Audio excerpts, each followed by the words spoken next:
Welcome to COABE's Advocast, your go-to guide for becoming a stronger voice for adult education. I'm Erin Fabornik, bringing you quick and practical tips to help you advocate with confidence. Let's get started.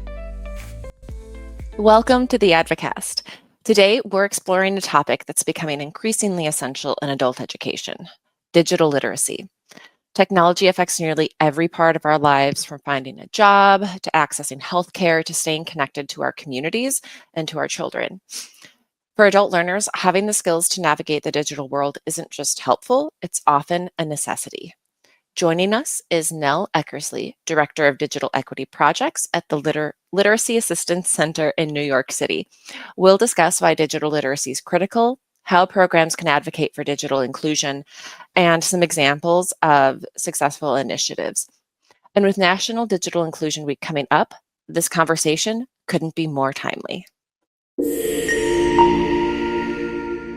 Nell, thank you so much for joining the Advocast today. Tell us a little bit about yourself.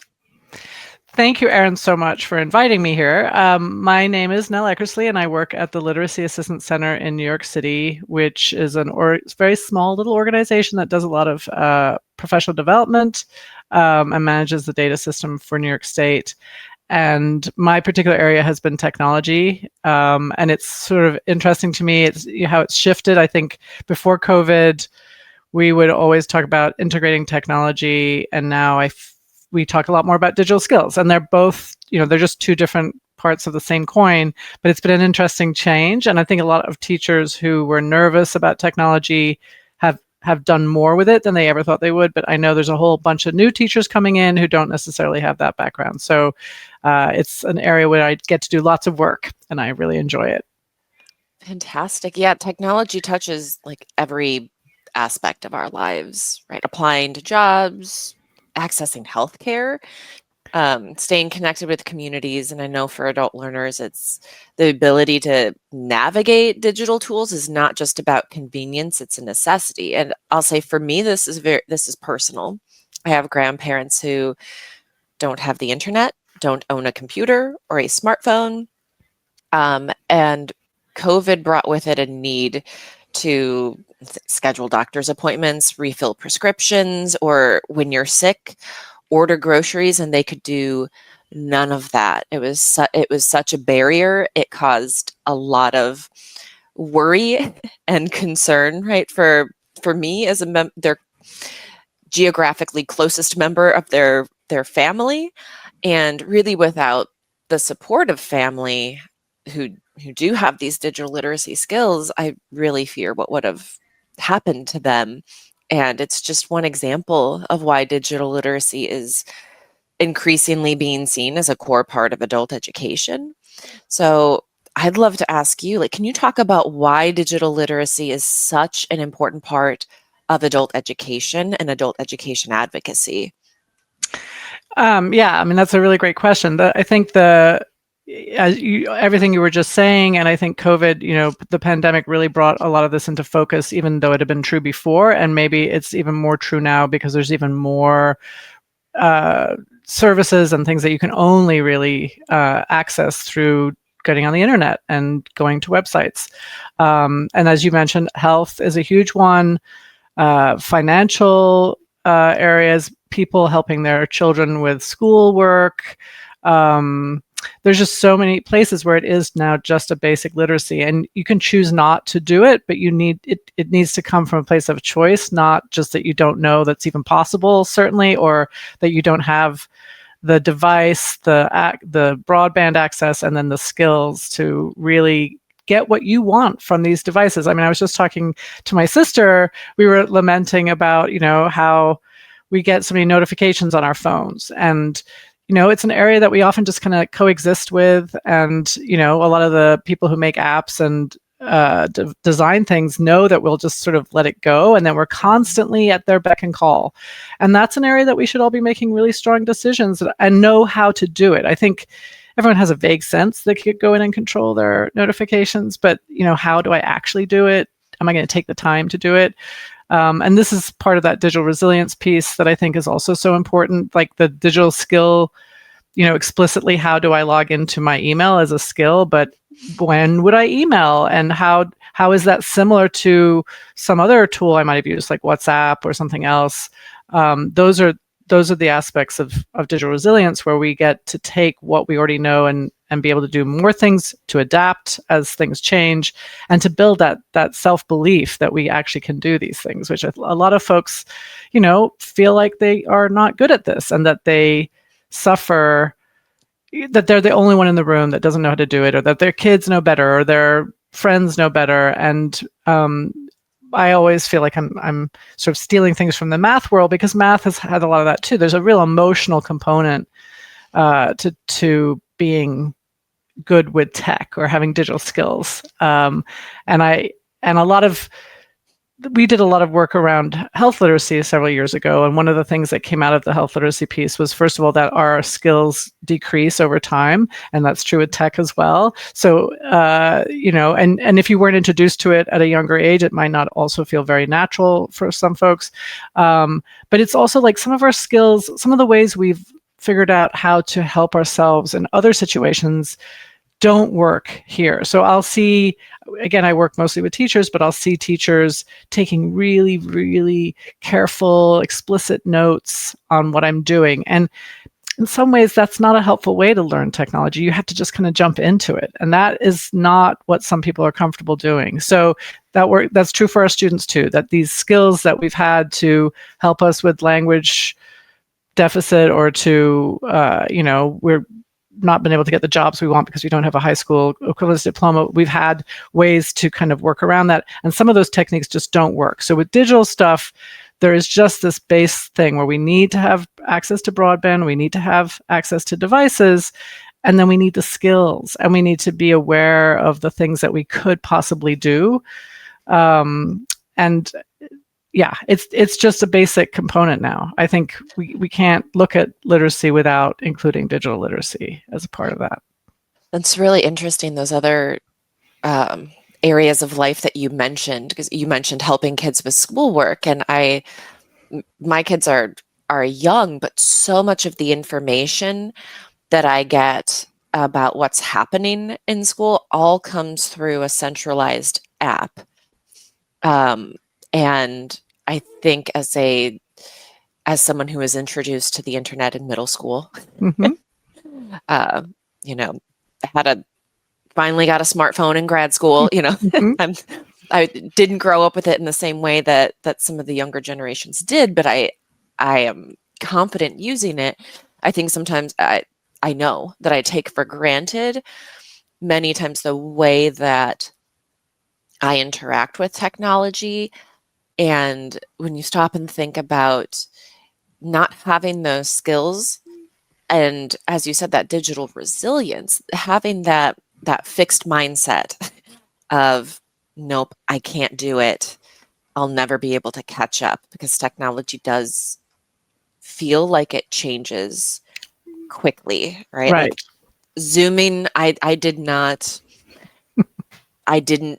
do it or know about it until COVID, and now I feel like I'm fairly competent most days in being able to Zoom. But and now there's AI, and yes, there are places in Illinois where I live that are essentially like broadband blackout mm-hmm. areas.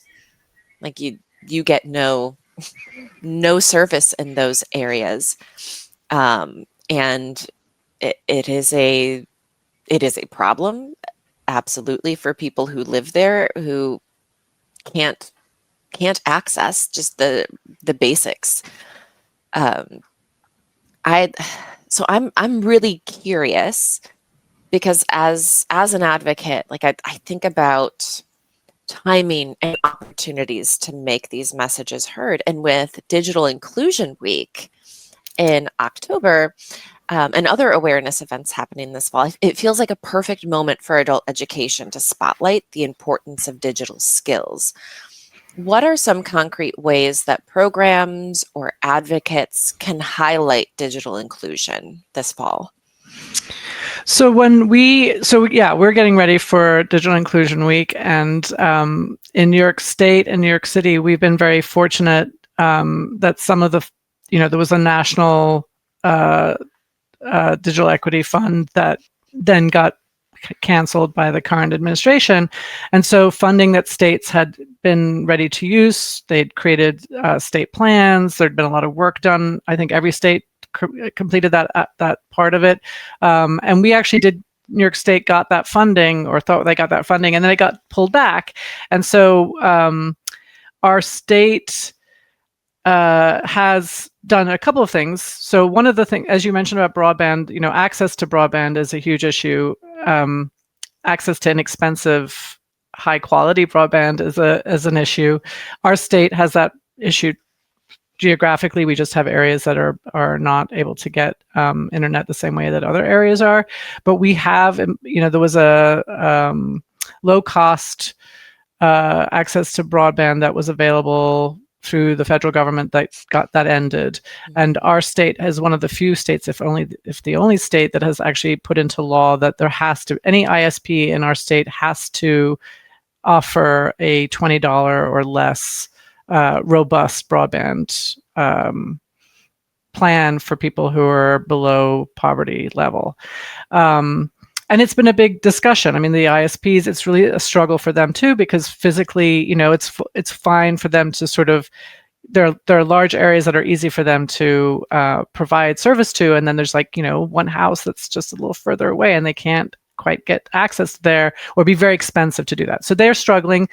The solution, there's a lot of discussion about if this is working or not working, and whether people even know that they can apply for it, and how difficult it is to apply. That's kind of a sideline here, but I think drawing people's attention to these struggles. We've talked a little bit about, we actually had the reason we have Digital Inclusion Week is to draw attention to the issues around this, and that is to draw the attention of elected officials as well as regular everyday people, so that we can just really say that this is an issue that we want to try to resolve, or at least get everyone as much as they can for all of these things, and get some digital equality going on.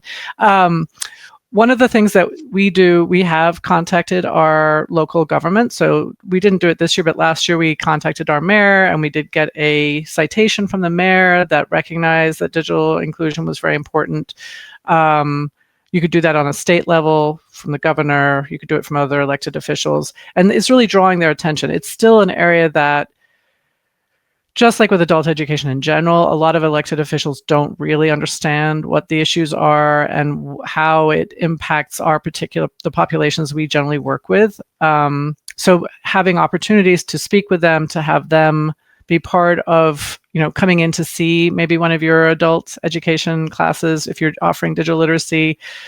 We struggle with that, again, in New York City and New York State. A lot of our programs don't even have computer labs. So we're figuring out how to teach digital skills on a phone, which is actually very appropriate, in that I think a lot of us, even if we have computers, we still use our phones for a lot, and you can do a lot of digital skill work on phones. But inviting in elected officials to a digital skills class and understanding what we're talking about and what the struggles are. If you've never used a mouse, we see this with the GED, for example. Again, New York State was slow to adopt the GED. We had the task for many years, and part of it was the computer-based testing was just going to be really a big step for us. It was going to be very different. And then the task stopped being published, and so we have the GED now. And if you've never used a keyboard, and the first time you use a keyboard is to write your essay on the GED, that is terrible. That's not what we want anyone to go through. So I always think the GED is such an interesting example, because often elected officials don't understand how difficult that test is in the first place. And then using digital tools while you're doing that, and understanding, that eye-hand coordination, again, if you've never used a mouse, maybe you used a touch screen, how do you move a cursor where you need it to be? Those are all things I think that could be demonstrated to elected officials. We've played with the idea of doing no, don't use tech for a whole day, which I don't even know that we could do, just to feel what it is. I think one of the things that comes up quite often when we talk about surveying people, for example, on the use of digital skills, or getting people involved in learning digital skills, is that if you've never used it, you don't really understand what's possible. And I always remember there was like an NPR story, I think, where there was a guy, the reporter was talking about his grandfather, maybe, or a family friend who had never really, had never used YouTube, had never gone on a computer to look at videos, and saw no reason. And everything he heard about it just made it seem ridiculous and totally not something he wanted to do. And then they found out that they could watch old baseball games like that from many, many, many years ago. And for this guy, that was just amazing. And that's just a nice nostalgic thing that doesn't necessarily lead to whatever, but what a wonderful way to interact. And then from there, learn how many of us have used YouTube to fix our sink or to cook a new recipe or whatever. So you have this amazing, crowdsourced collection of information, and you don't even know that it's there, and you can access that on your phone. It doesn't have to be on a computer. So we struggle with that piece of, knowing what you can do and being the person who's willing to kind of, this is, I think, another piece of the digital resilience thing where like you are willing to explore like the question of like, what would happen if, if I push this button, what's going to happen? And the fear is everything will explode and I'll lose everything. It's like, it doesn't really happen. Just try it out. But that is, and maybe that's a way of being in the world in general, but I think in digital stuff, it's particularly incumbent upon us as responsible people in the world to be careful for sure, and to be very safe and aware of where we're being. Often we misunderstand where our vulnerabilities are. Like we're willing to do this, but not that. And it's like, well, actually, it should be the opposite. That we're the places where we think we're not safe are not the issues as much as other places. But also just, like, how do you trust data information that you're seeing online? Media literacy is another week later in October, and it's another really important component of digital skills and digital resilience is to have ways in your, to be able to judge what you're getting and find backup information and know how to determine if something is, the AI, these images nowadays, anything could be. I did a lesson where I would Google donuts are good for you. And sure enough, there are 5 articles out there that tell you that donuts are good for you. And then I could say donuts are not good for you. And I would find another 5 articles. So how do you decide? You have to bring, there's some skills there that we can work on. Yes. And that is a key piece, like the extension to, right, you highlighted like those basic skills of using a keyboard. And I've seen it too, individuals in my classes who have been, they're really savvy with using a smartphone. And they can use it for what they need, which is oftentimes communication with family who don't live in the same country, texting, all of that. But then the translation to using a computer, it's completely different, even down to like, the phone will sometimes, like when you're texting, you don't need to capitalize words that need to be capitalized. But goodness, when you're doing that essay for the GED, hopefully that's not the first time that you're trying to figure out how to capitalize something on a keyboard, because that's, apart from just taking time and mental energy, that also erodes your confidence. Absolutely, yes. And if you think about the times that you might have been in a situation where you had to use someone else's computer, it's horrible. It's always, and invariably for me, it happens when I'm in a high stress situation. Like I'm going to present and I have to use someone else's computer. That is the same thing. I go in to take the GED. I have to use a computer that I've never touched before, and maybe never even used a keyboard and a mouse.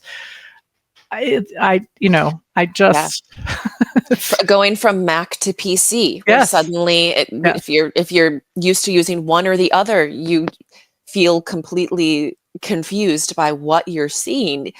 Essentially what it is, but you don't know how to navigate or use it, and it is very it just stressful. Adds, like you said, it's another layer of stress and frustration. And then you have vocabulary, like maybe it tells you something about a browser. And I know I've asked sometimes in a workshop, what browser do you use? Some people don't know that word or don't really know what it means. And if I say, well, how do you get to the internet? They can tell me. So practicing that vocabulary, even as a basic digital skill, that we can talk about what we're having problems with, and I can describe, yeah, it's on that thing at the top with lots of little pictures. Like, that's going to be more complicated than being able to say in the ribbon or in the toolbar. So just practicing, and it's not a natural situation that we talk about what we're doing with our digital tools very often. So for teachers, that becomes a really important piece, so that everyone has that vocabulary, even if they're native English speakers. How do I describe what's going on, and how do I solve the problems that I'm having? And I just did a survey with some teachers about how comfortable they felt with certain aspects of digital skills for themselves, right? And it's kind of a digital resilience I can statements that comes from the Bridges toolkit. And I made it into a Google form, and one the kind of ratings could be that I feel really comfortable with this. I don't know, but I think I could look it up. I don't know, or run screaming from the room. And what I was really struck by were those two in the middle, because the person who says, I don't know, but I think I could look it up, we can all look it up, right? So the person who says, I don't know, oh, I'm never going to know. That, to me, is the digital resilience moment, where I don't know it, but I think that I could Google it. I think I know someone I could go ask. That's kind of, it's an attitude, and it's a growth mindset. It's a belief in oneself. It's an interest, an inquisitiveness that we need to develop. This gets a little bit further away from talking about specifically digital inclusion, but it is the reason why it's so important, right? That these are the base ways we move through the world. And in some ways, we are in a situation where there's some misinformation that moves around, and that is partially because people are lacking. We haven't had a chance. We weren't taught to think through these things and work in this world. I'm the same, even a little bit older, and so yeah, my first email address was in college, a college email address, and so there's a lot of people alive who did not grow up with this, and even the people that did grow up with it didn't necessarily grow up with very conscious usage of these tools. It became a little bit of a just basic thing that they could do, but there's not a lot of thought about it. Yeah. I'll say, I was in high school still looking things up in books, and it right, like technology was proposed as like, it's fun. Yes. It wasn't at that time really highlighted as like, this is a key part to participating in life. Right. Because at that point, nobody could foresee the way that technology would move. And so really we're all constantly learning, right? We're all constantly learning how to use these new technologies, and they continue to influence every career out there has some sort of, I imagine most people in their careers are wanting to perhaps continue to move up, or to make more money, or to have more responsibility, that next promotion. And those digital skills are a key part of it, because we interact with technology in ways that we didn't think we would 5 years ago. And for better and for worse, for sure, jobs have changed even in our lifetime, where someone else typed the letter for you, and now you type the letter yourself, and now maybe you have to use AI to help you type the letter. So there's it comes up with resumes, right? Resumes are a common part of adult education, that we work with our learners from every level on developing a resume. And when I was in college, you paid someone to make your resume for you. And now you probably could use AI to help you, but in a very, back and forth way. And to believe that you could just tell AI to do it, or not even know that you could have AI do it. Like, that is a whole other layer of this now, that the way that labor is going to be divided, and what is expected of us in any kind of job, is going to have a technology component, even if it's just the application or doing your time card. But in many situations, you're using a cash register or some sort of exchange that way. You're communicating with people. all of that at this point has a digital component to it at some point. And if you're uncomfortable with that, that's an immediate barrier that is going to make everything much harder. So understanding that this, and for elected officials to understand, I mean, when we talk about looking at this again for advocacy, really helping elected officials know that, like, even for them in their communication with people, they probably are sending out emails and text messages, and the expectations people are getting that information and know how to handle that or do what they need to do. If they don't, then that's all lost information. And that, so there's so many things I think to talk to. Our experience has been that our elected officials who are now more aware about adult education, but are still very unaware of the need for digital inclusion and these three components, and often that the story can be told in different ways. So I know, again, we had a bill that was to include Wi-Fi in all homeless shelters. And at first that seems like, oh my gosh, that's great. They're really thinking, they're going to provide the service. That's wonderful. But then you get down to it, you're like, okay, but anytime you say you're going to supply Wi-Fi, we need you also to say, and devices and digital skills, because you can't just pump Wi-Fi through a building if people don't have the device they need to use that internet, and then how to do the things they need to do. So they might know how to play a game, or they might know how to text their friend, but they don't know how to get to a website and log in. They don't know how to download an app. There are all these very specific skills that at this point, and I do think this has been a shift over the last 10 or 15 years, where all my doctor's information now is either different apps, or I'm supposed to log into a portal. And if I don't have a device that I can do that with, and I don't know how to do it, that's already shutting me out of my own life, of my own health. Oh, absolutely. And on that note, it seems like the more important the information is, the more locked down it is, which makes sense, right? I don't need my health information out there everywhere. However, I will say I have not been able to reset my password now for 3 months to access my medical information. And at this point, I'm like, I guess it's gone. Yeah. I guess I can't find it. And again, I'm on the computer all day, every day working. And, so I think, again, about individuals like my grandparents or some of the adult learners that I've had who are young, much younger than I am. But again, that translation from being able to use a smartphone for entertainment and connecting to other individuals doesn't translate to being able to use those skills in other ways. Just highlights how important this is. And I think much like adult education, where when you really talk about it with somebody and they understand what it is, it's hard for that. They're on board, right? They support us.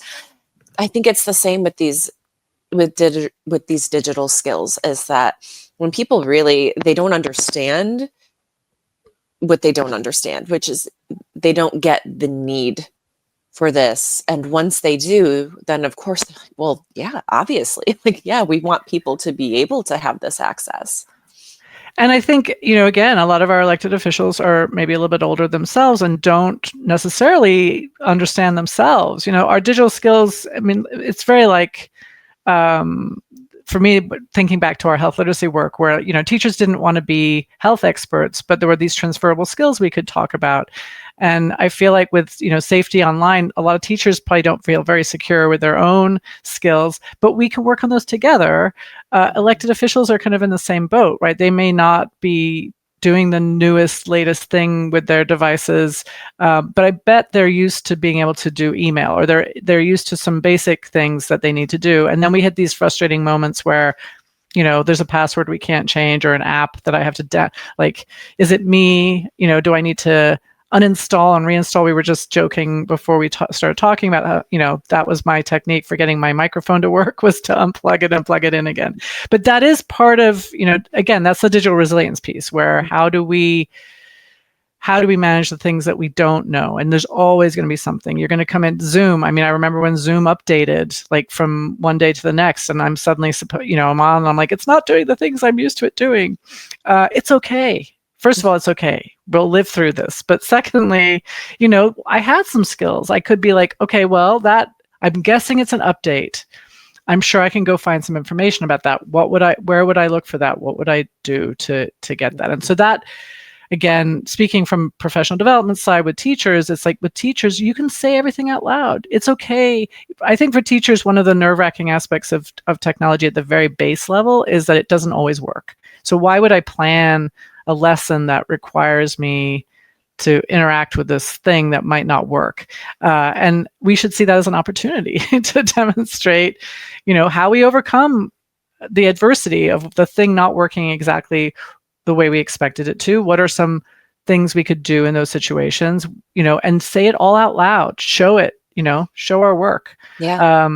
Because there's the piece where I think it's related to the math component is this idea that somehow people who struggle think other people just naturally have it easier. Like they're just naturally gifted at math. They're just naturally gifted at tech. And I can never be that person. And a lot of it's to do with speed. So if you just slow it down, we all can get there. Another piece is sometimes you don't, some of the tools you've been using, like note taking, might not be the way to do it. So you have to change up how you interact with the activity. But a lot of it is like remembering successes rather than remembering failures, and letting failures send you off into a spiraling, like, oh, this is like every time I try to do this, it does this thing, now you're off. We can't even have a conversation really about how we could do it differently. So there's a lot, there that's more the social emotional side even, to get people ready for getting their digital skills together. Yeah, there's nothing like being a teacher standing on a table, poking the on-off button of the projector, being like, please work. With a ruler, yes, exactly. For me, it was the eraser. You could just do it. Nice. Yeah. Yes, exactly. And students being like, teacher, do you need help? Like, yes. Like, let's work together. What could we possibly do that might help? Yes. Because I can't teach without this projector. So yes. But ultimately, yes, we can, and we make things work. And I love kind of ending on that resilience piece there, because we have a very resilient field, both in the people who work in our field and the learners who come to us and engage in all of the services that we provide. Like, we are resilient. And so if you could maybe just leave us with what you feel is like, what would you like elected officials to know this during this month in October, talking about digital skills and digital inclusion? I think the message I really want to get across is that it's not a luxury. I think there's still a feeling somehow that, if you're poor, if you're disenfranchised somehow, that, maybe, you don't deserve to have a computer or to have these skills. And we just live in a world where that was never true, but it's now it's the same as electricity and water and these things that we do take, for granted that we will have access to them. They're just utilities in our lives. That digital skills and access to devices and access to broadband have to be that ubiquitous in our world, because services have been created so that they're only available that way. Like, I think this is happening right now with, Social Security and other government information, that you can only access it through online situations, medical, education, financial. If all those things are coming through this, then it is not a luxury, and it really needs to just be part of everyone's everyday life. And so elected officials need to think about that when they're funding things. They need to be thoughtful in how they combine all those components, and not just, one of the concerns with the ISP piece and the broadband piece is that there are a lot of lobbyists out there for ISPs who can help educate elected officials. And so that tends to be where the funding goes. But the skill side and the device side are, there's a three-legged stool. You're not benefiting people if you're not offering all three of those. Fantastic. Thank you so much. There's so much more we could talk about, and I absolutely, I love this, and thank you so much, Nell, for coming on. Thank you so much for spending some time on this issue, because it's such an important one. So thank you. There's so many things to cover, I know. There is, and so I'll just plug, like, for individuals to look at the professional development that is out there in terms of those digital skills, and encourage our advocates to speak up, and also to encourage our teachers who might be a little tentative about these digital skills to lean into the incredible PD that's out there to help empower them to bring this within their classrooms. Thank you so much for joining today. Thank you so much to Nell Eckersley for sharing her insights with us today. Digital literacy, more than a skill. It's a bridge to opportunity, empowerment, and inclusion for adult learners everywhere. Don't forget, COABE will be hosting a National Digital Inclusion Day on Monday, October 6th. Check it out, see how you can get involved. Educators can also visit the Literacy Assistance Center website for resources to support digital literacy in their programs. And remember, through our partnerships with COABE and IBM Skills Build, COABE offers free courses to both adult learners and members to help build these essential skills. That's all for today's episode of the Advocast. Thank you for listening, and continue to educate and advocate.